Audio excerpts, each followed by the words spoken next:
এখানে আমি ভেজ মোমো বানাবো, তার জন্য ময়দা নিয়ে নিয়েছি। ময়দাটা গরম জলে ভালো করে মেখে নিয়েছি, তার জন্য 15 মিনিট বা 30 মিনিট মতো রেস্টে রেখে দিয়েছি। তার সাথে সাথে আমি এখানে সবজিগুলো কেটে নিচ্ছি ভেজ মোমোর জন্য।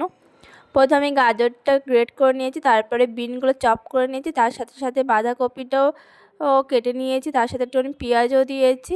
সবজিগুলো ভালো করে কেটে নেওয়ার পরে একটা কড়াইতে সাদা তেল দিয়ে সবজিগুলো দিয়ে দেবো, একটুখানি সেদ্ধ করে নেবো সবজিগুলো।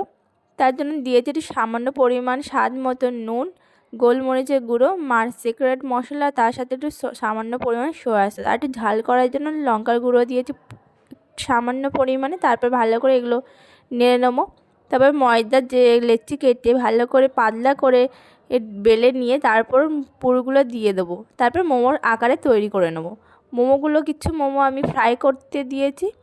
ফ্রাই হয়ে গেলে তারপর যেই পাত্রে মোমোগুলো দেবো সেই পাত্রে ভালো করে তেল ব্রাশ করে নিয়ে মোমোগুলো একে একে স্টিম করতে দিয়ে দিয়েছি। 30 মিনিট মতো রেখেছিলাম, আমাদের মোমো তৈরি হয়ে গিয়েছে।